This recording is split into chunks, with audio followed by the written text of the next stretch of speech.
Good evening, ladies and gentlemen. My name is Brenda, and I'll be your host tonight. Thank you so much for coming to the kickoff night for our tour, Discover India. I'm one of the organizers, and I'm very excited. And I'm so glad that all of you are here to support us tonight. So, to start off, we'd like to thank the Deputy Consul General and the entire team for hosting us tonight. And to start off, I want to invite Deputy Consul General Mrs. Paramita Tripathi to come and say a few words as our keynote speech. Thank you so much. Please join me in inviting the Deputy Consul General up.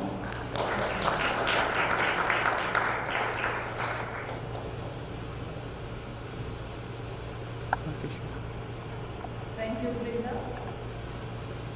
Dr. Raval, and the Raval family. Good evening, all of you. Namaskar. I've forgotten your name, but welcome to you and welcome to the Consulate.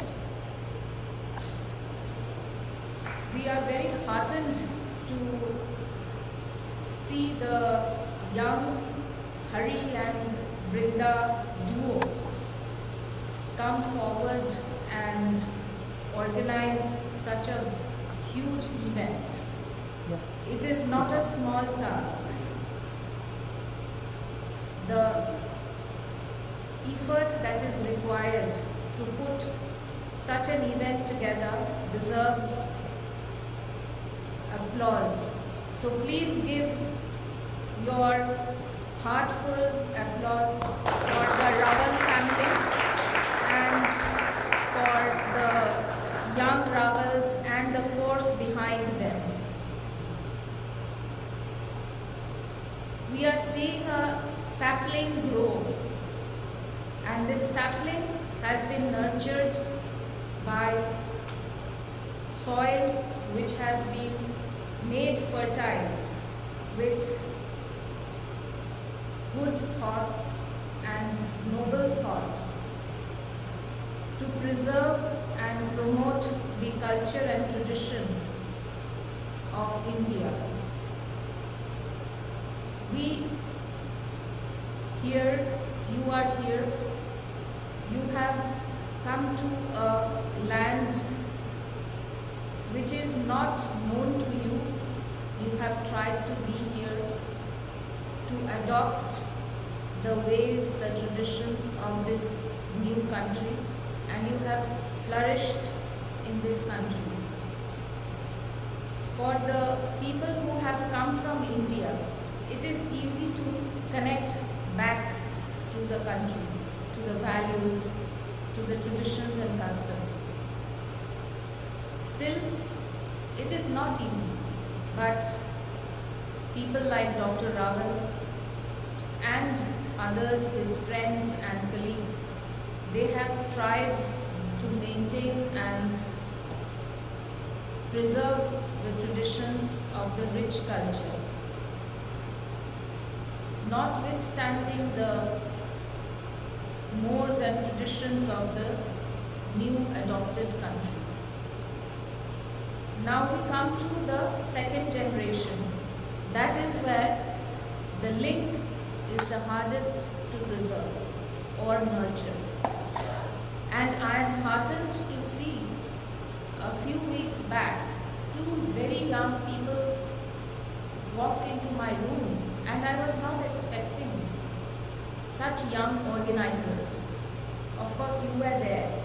You are not so young. But of course, the young need the not so young to, lead them on and inspire them.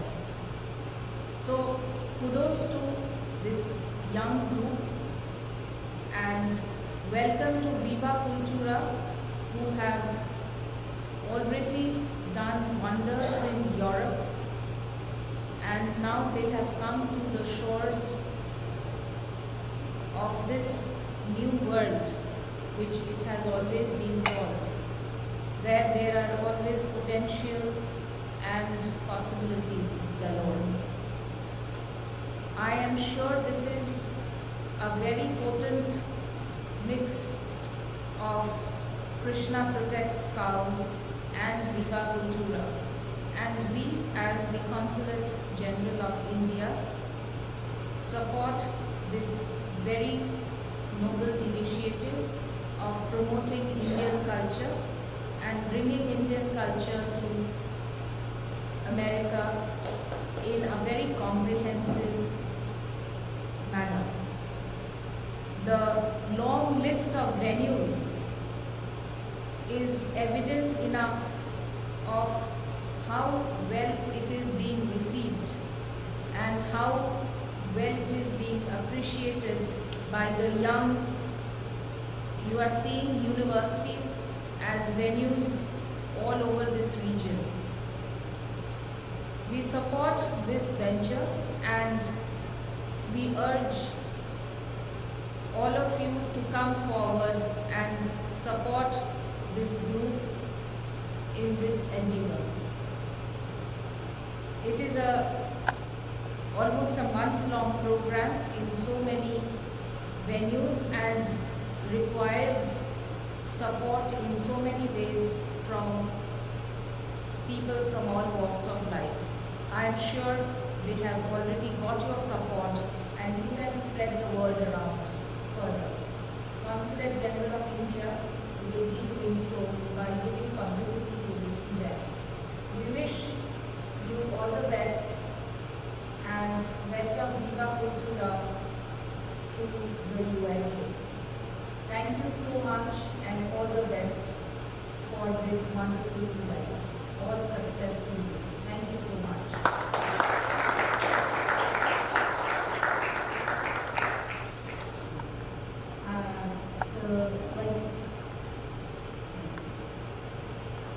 Madam Tripathi, we're very grateful for the support and the kindness that you've shown us. It really is encouraging to us, and we thank you for your ongoing support. Like we said, the youth are the future, but I think we also have the power to create the world we want to live in the present, and that is what me and my brother are trying to do with this tour. But it's not just me and my brother. We have incredible youth working with us at all of the 11 colleges that we are going to be doing a show. Some of them are here tonight, but because they're so spread out, not all of them were able to make it. But I would like to have a round of applause in their honor because they're really the people on the ground doing the work. So let's have a round of applause for them. As you said, Madam Gujarati, it's our generation that may have a hard time linking ourselves to Indian culture. And I think it's through mentors and through seeing the example of people like yourself that we're inspired to carry on this work. One such mentor is here tonight. I'd like to introduce Pandit Das, who will be giving the keynote speech on cultural empathy. A little bit about Pandit Das. Pandit Das is a mindful leadership expert. He's spoken on mindful leadership and conducted workshops at Google, JP Morgan Chase, Citi, Bank of America, Intel, Novartis, the World Bank, UNICEF, Harvard, and Columbia University. For over a decade, he served as the first ever Hindu chaplain at Columbia University in New York University. He is currently the interfaith chaplain at Union Theological Seminary. He has also spent 15 years living as a Hindu monk in New York City, and his journey is described in his book, Urban Martyrs. He'll be addressing us on the importance of cultural empathy, because this is the entire impetus of this tour. Me and my brother wanted to share, we wanted our community, the American community that we've been raised in, to also experience the other side of our culture. And to develop empathy, we felt the arts would be the best medium. So he will be addressing us on the importance of cultural empathy. So please join me in welcoming him up to the stage with a round of applause. Thank you so much.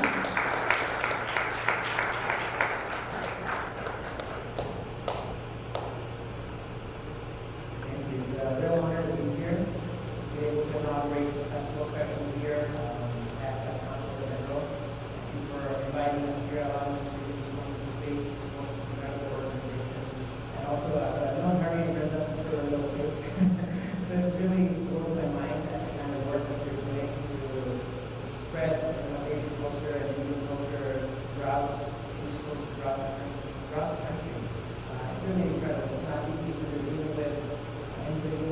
4 different people or individuals are coming over, performers are coming over from 11 different countries to organize our own personal travels to India as a big event. And here they are organizing an event for 40 people.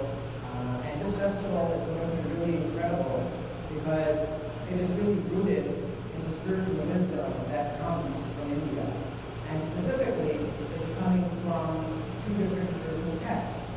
One is the Srimad Bhagavatam, and the other is the Bhagavad Gita, which I think most of us are probably, to some degree or another, familiar with, at least the Bhagavad Gita. The Gandhi always walked around with it, it's quoted by the transcendentalists and Mike Span, so many wonderful personalities in the past who read the Bhagavad Gita. And what really makes these 2 texts special, a lot of these festivals and performances are based on stories that take place within these 2 texts. So it's nice to see that the performances are taking place that are coming from the spiritual culture, the wisdom that is sort of the foundation of Indian culture. And so the interesting foundation behind the Bhagavatam is that the whole Bhagavatam took place in a forest. It was a gathering of thousands of great sages. It's a forest in northern India, Nishran, and not too far from where I was born, not originally, somewhere in that area. I don't know if you know all that well, but it's somewhere in that area. And the purpose that these sages came together for, they came together for a very interesting reason, because they themselves were already quite enlightened, being very elegant in their consciousness. They came together to understand how do we benefit future generations. And so maybe their prayers were heard because we see individuals like Harry and Brenda going forward and spreading the culture. So they really, that was their purpose in coming together, is how do we benefit future generations going forward? Because spirituality will become more and more difficult and less accessible. So it's interesting that the purpose of that text was to bring people together to think about future generations, not their own selves. And so one of the great stories in that text, which is very inspiring and full of messages, and these are the messages that are going to be depicted in some of the performances and the dramas and the dances and the music that we're going to hear during this festival. One of these stories is about a king. His name is Paramita. And at one point, he's traveling through his kingdom in the outskirts. And at one point, he becomes really tired and fatigued, he's thirsty. He comes across a cottage. Inside the cottage, he sees this yogi just meditating. And he's the king, so he's expecting the yogi to get up and offer him a seat, offer him some water, some food. But the yogi doesn't respond. The yogi is actually in such deep meditation, he's there. But the king is thinking, this is a lazy yogi, he doesn't want to deal with me, he doesn't want to disturb his meditation, so he's ignoring me on purpose. King gets a little irritated, especially because he's hungry. When we get hungry, we get a little irritated, right? Everybody gets a little irritated when they're hungry. I get a little irritated when I'm hungry. So he's a little irritated, so what he does is he finds a dead snake. There happens to be a dead snake around. Somehow or other there was a dead snake. He takes it, puts it around the neck of this yogi. Now the yogi doesn't know what happened because he's meditating, but his son from a distance sees what's going on. And the son feels really insulted that his father was insulted in such a way. And the son himself, even though he's young, is also a very powerful sage. And he curses the king to die within 7 days. Very powerful curse. The father finds out, the meditating yogi finds out that my son has cursed the king. And he gets really upset. He said, I know he made a mistake, but he shouldn't have cursed him to die. That's such a severe punishment for such a small occurrence. So the message is sent to the king that you're going to die in 7 days. Now, the interesting part is, all this is very interesting, but I think the most interesting part is how the king responds to knowing that he got cursed.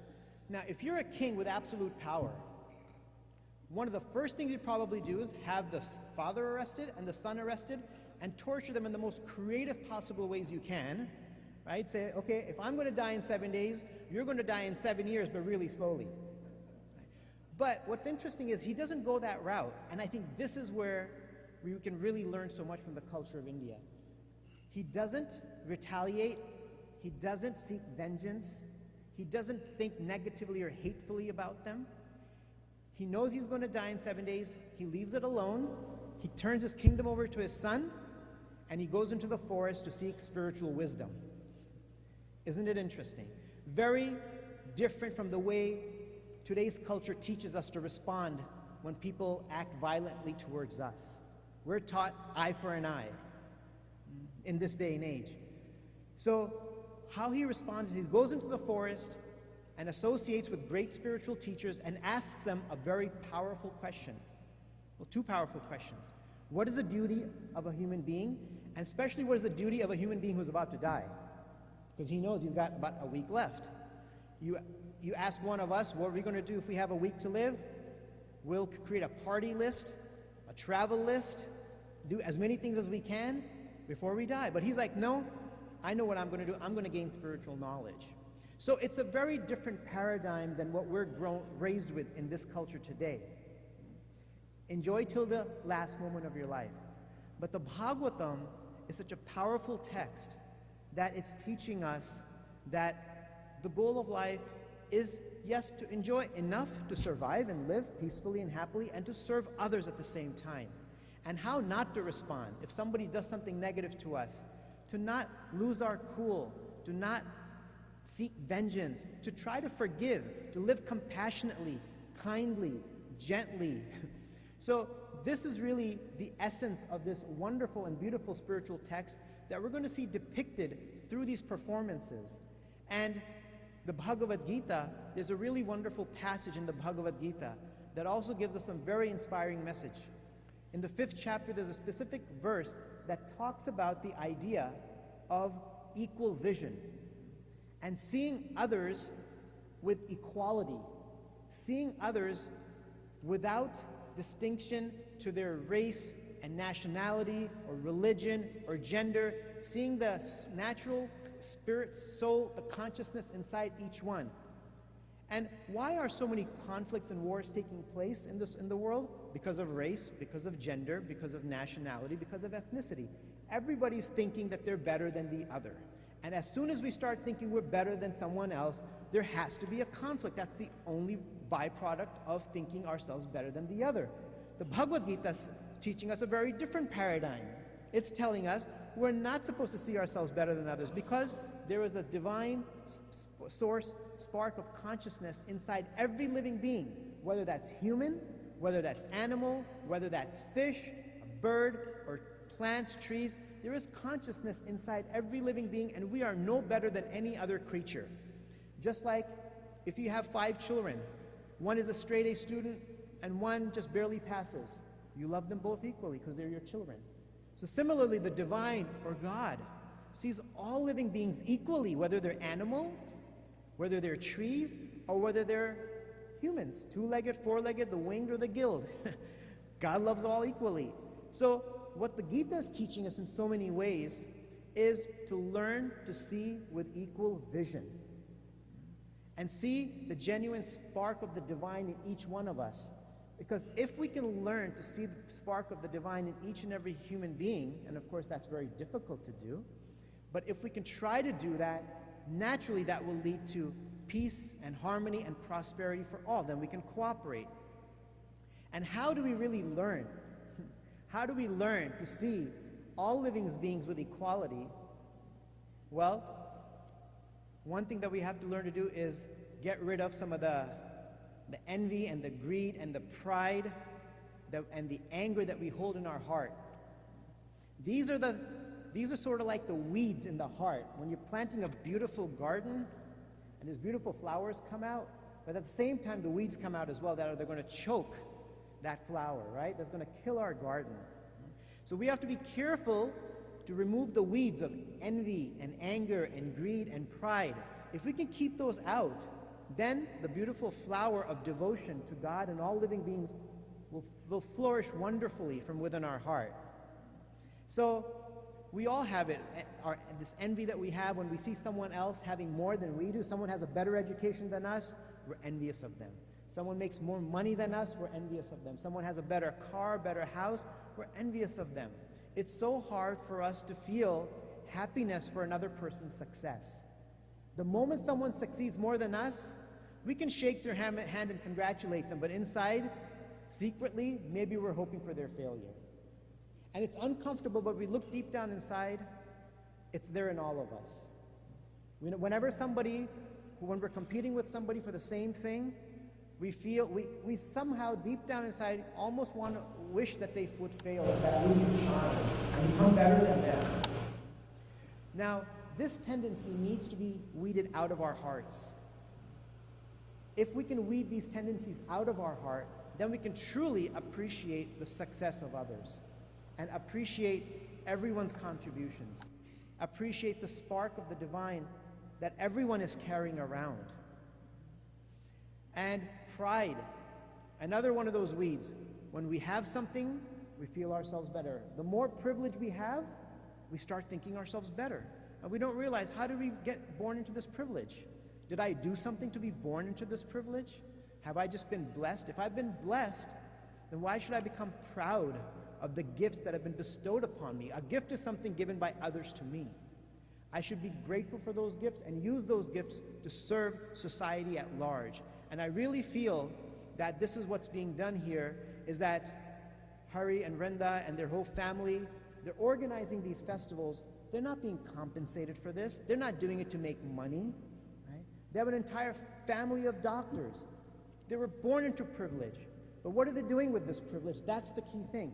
They're using this privilege, they're using their time, energy, money, facilities, contacts, everything for what? To serve other people, to create a positive impression on others about this beautiful Vedic culture of India that's teaching us to see everybody with equal vision, and so that we can ultimately learn to love each other and to love God. So I think they're wonderful representatives of the Vedic culture, of the culture of India, and I think there's no better representatives than them who are actually living it, to be able to take it out and share it with the university campuses and hopefully many other facilities in the future. So again, as was mentioned earlier, we're very grateful for all the support all of you have given just by showing up today. You're supporting this festival so much, so tremendously, and we're so grateful for that. And whatever you can do to spread the word on social media, through your friends and family, to continue to support, because I believe there's about 11 venues or something? Yes, well hopefully next year there can be 22. Right? So for that to happen, manpower is needed, money is needed, advertising is needed, everything is needed, and know that whatever support we do, whatever good we do is all going to come back to us in some way, shape, or another. So I'm very grateful to all of you for coming, to Hari and Vrenda and the Rabal family, and to the Consulate General for inviting us here and to sort of inaugurate this festival. So thank you very much.